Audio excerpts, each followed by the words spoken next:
Let's cook fish roe sinigang sa miso. Ito yung ating fish eggs. We call it fish roe. It's a pollock fish eggs. We have here, meron na tayo ditong ginger slices and tomatoes. We're gonna put our fish eggs, fish roe, pollock fish roe, bugi, itlog ng pollock fish. Yan. Dami, no? Isang pakete lang yan. Mura lang yan. Mura lang yan. Then, we're gonna put lemon zest, kapinay, pampabango. Lemon zest, pampabango. And then, we're gonna put seasoned salt, black pepper. Then we're gonna put black pepper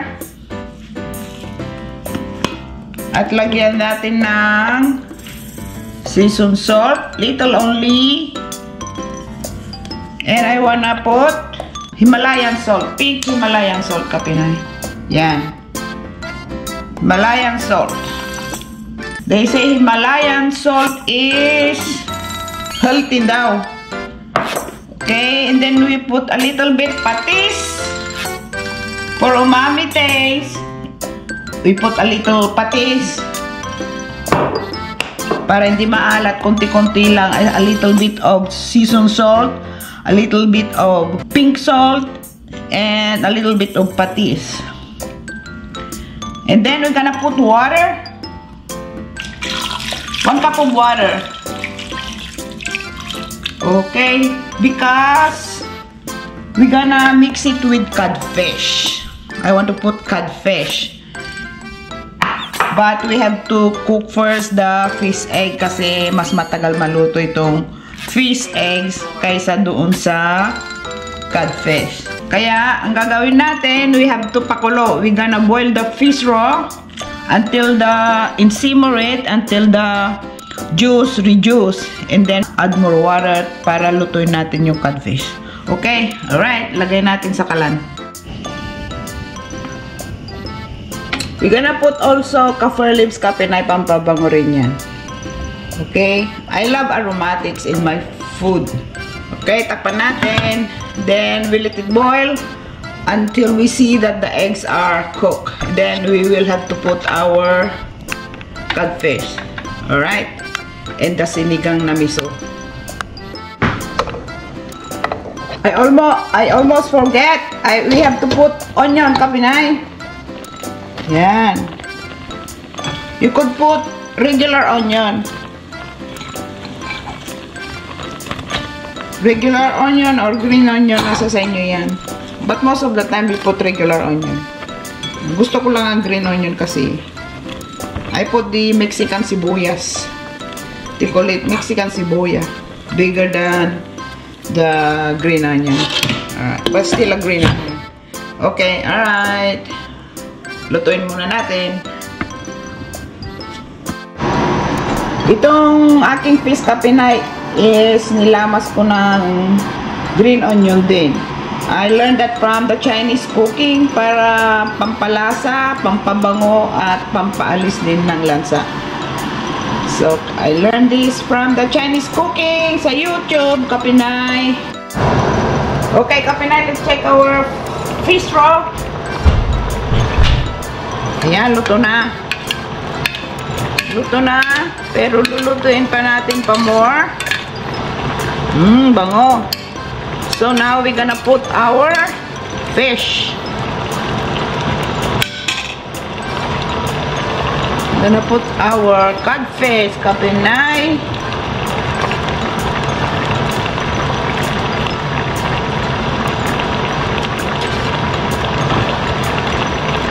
It's okay kung napunta rin, mailagay nyo yung iba pang green onion. It's okay. It's okay. Pampasarap din yan.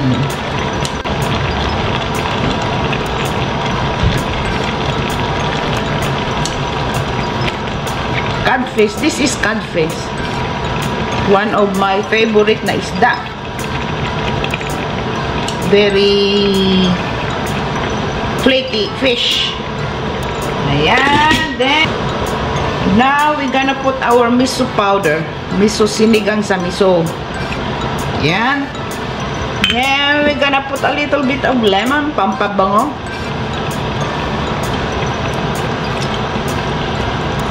Mas maasim, mas masarap. Woo! Maasim, maasim. Merong natira. Sayang din yan.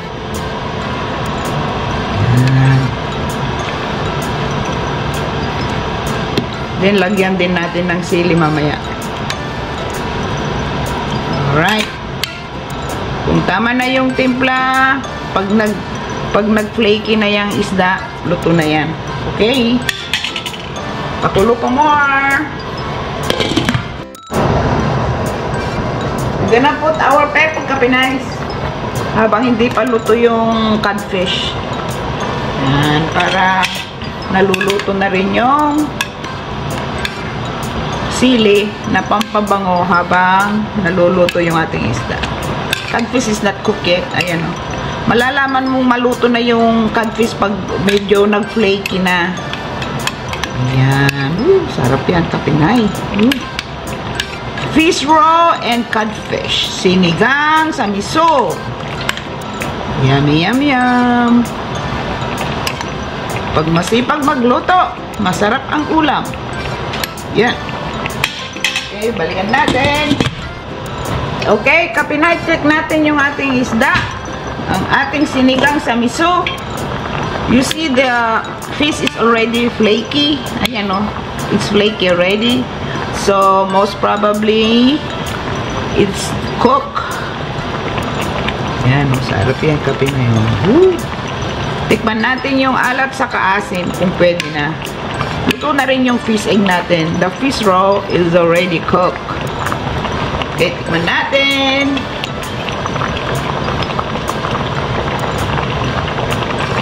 Ayan o. Tikman natin.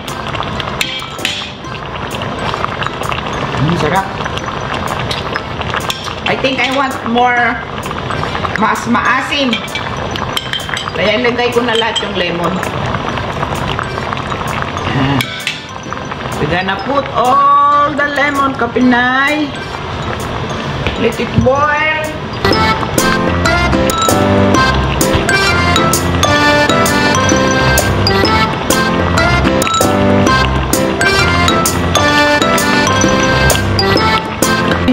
We're gonna add more salt. Medyo kulang sa timpla eh. We're going to add more salt. This is seasoned salt. Meron ng spice yan. Ayan. Paikot natin ng konti. Ayan yung ating fish raw. Oh. That's our fish raw, kapinay.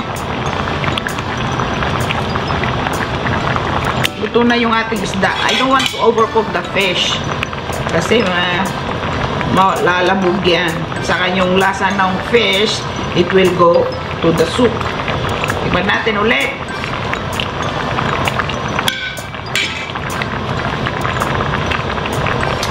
Ayos.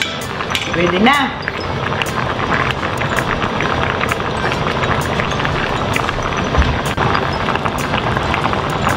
Gusto ko ang lagyan ng lemon juice. More lemon. Gusto ko mas maasim ng konti, kapinay. Yan. And then, more green onions. And more lemon. One more lemon juice. Ayan. Ayan, ayos na yan.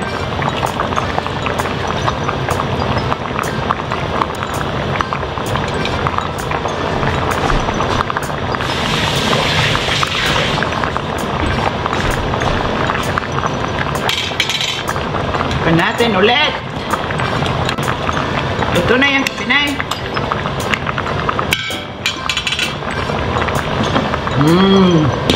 It's good. Alright, turn off the heat. Luto na. Wow. Hello, kapinay. Gawa tayo ng cucumber salad, Korean style. Okay? This is English cucumber. First, alisin natin yung tubig. So, slicein muna natin, then ibabad natin sa salt for a few minutes at alisin natin yung tubig. Okay? Let's make Korean salad, Kapinay. Yan o. Then slice it.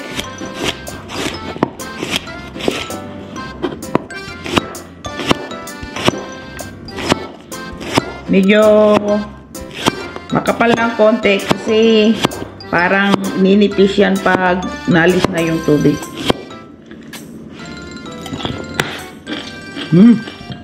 Crispy.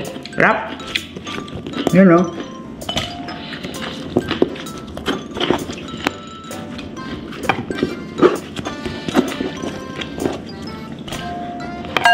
Pwede nito, ganito na lang kainin, lagyan ng suka, balsamic vinegar. Pero gagawin nating appetizer. Korean salad. Cucumber Korean salad. Yan.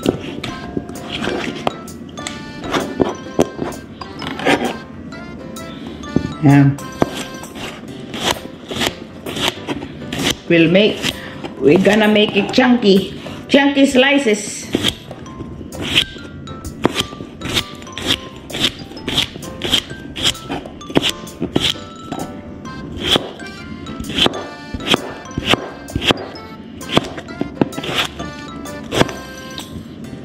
Saka yung dulo.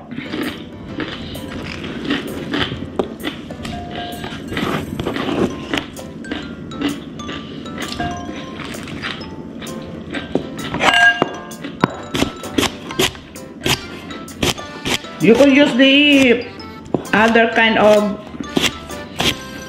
cucumber.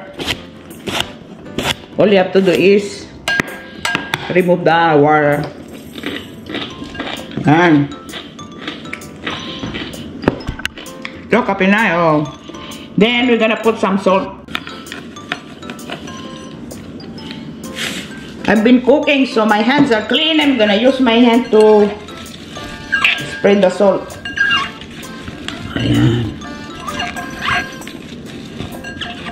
Then we are going to set it for a few minutes. Ayan. To remove the water. Pwede na yan.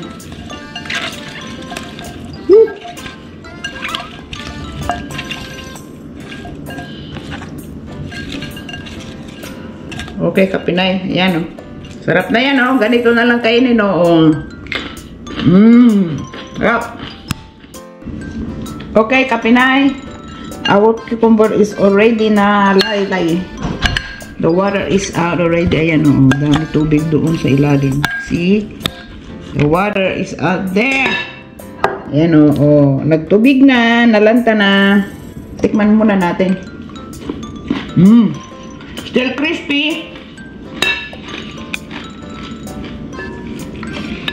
I prepared a bigger bowl. I put a little green hot pepper. We have our green onion, garlic, and we're gonna put sesame oil and the sesame seeds. Okay? We are going to transfer our cucumber in the bigger bowl, Kapinay.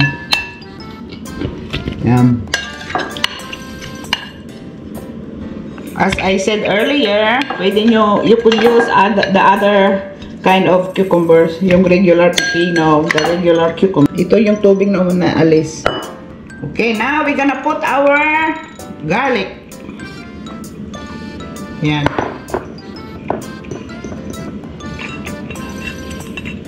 Garlic. Then we're gonna put green onion.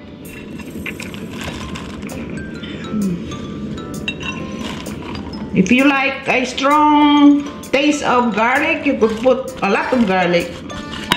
And we put our sesame oil. Pampabango. This is the essence of the salad, Kapinay. I like to put a lot of sesame oil in my salad. Yun.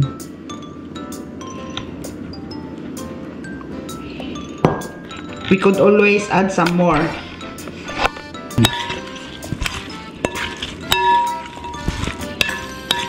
So it's a Korean salad.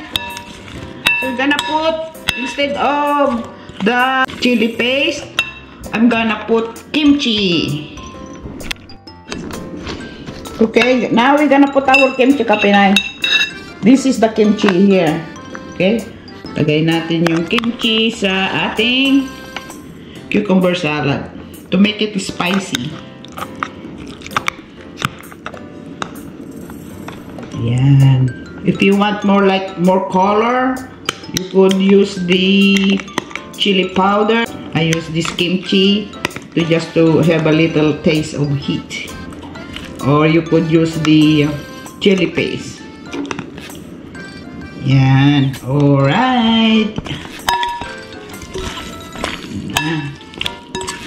Mix lang.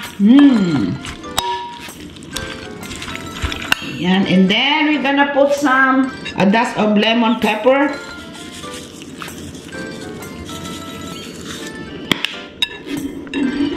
Yeah. Be careful of putting the fish sauce. If you don't want fish sauce, you could add more salt if you want.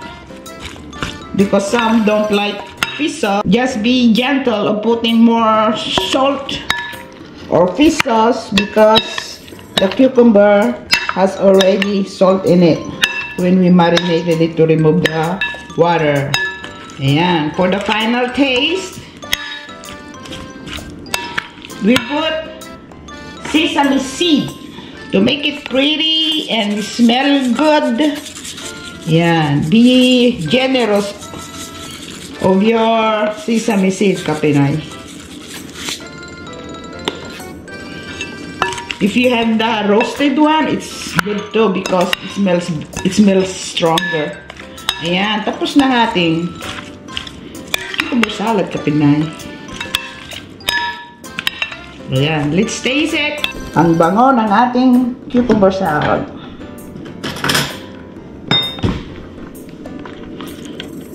If you want some more heat from it, kung gusto nyo ng mas maanghang, you could add hot chili pepper, fresh or the powder or the paste.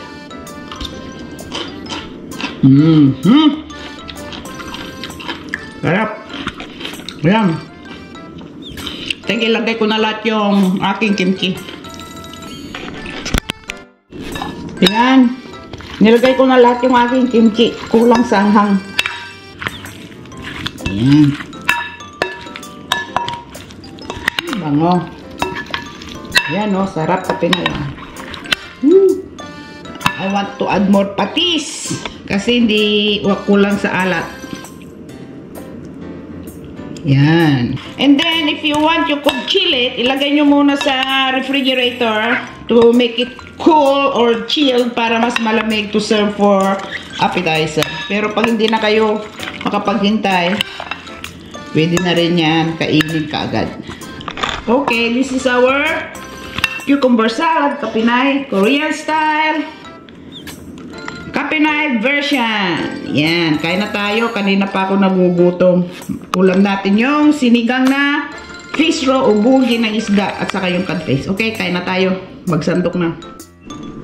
Okay, Kapinay. Ready na tayong kumain. Ayan na yung ating cucumber salad. But I think I wanna put some more sesame seed. Yan, masarap yan. And that is our sinigang na bugi. Yan, oh, sarap yan, Kapinay. Let's taste our bugi. Bugi, itlog ng isda. Kung gaano ka, sarap. Malinamnam to eh. Oh, laki. Ganyan na lang. First bite for the Kapinay. Wow. Sarap. Malinamnam. Sarap.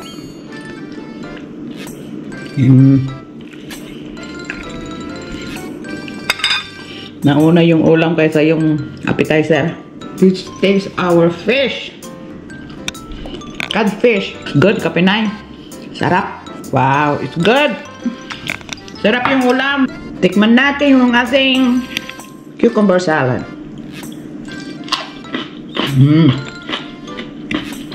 Yum. And this is the kimchi. If you want more spicy, you could put the chili paste or the chili flakes or the chili powder. Yan, sarap. Fish raw soup.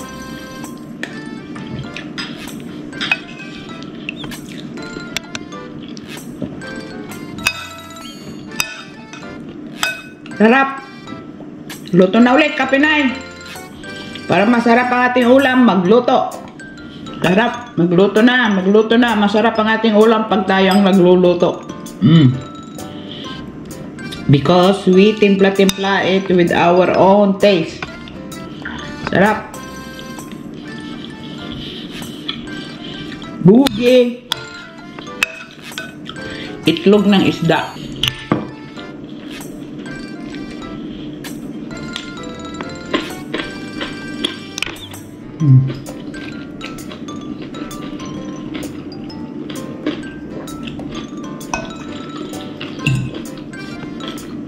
Fish.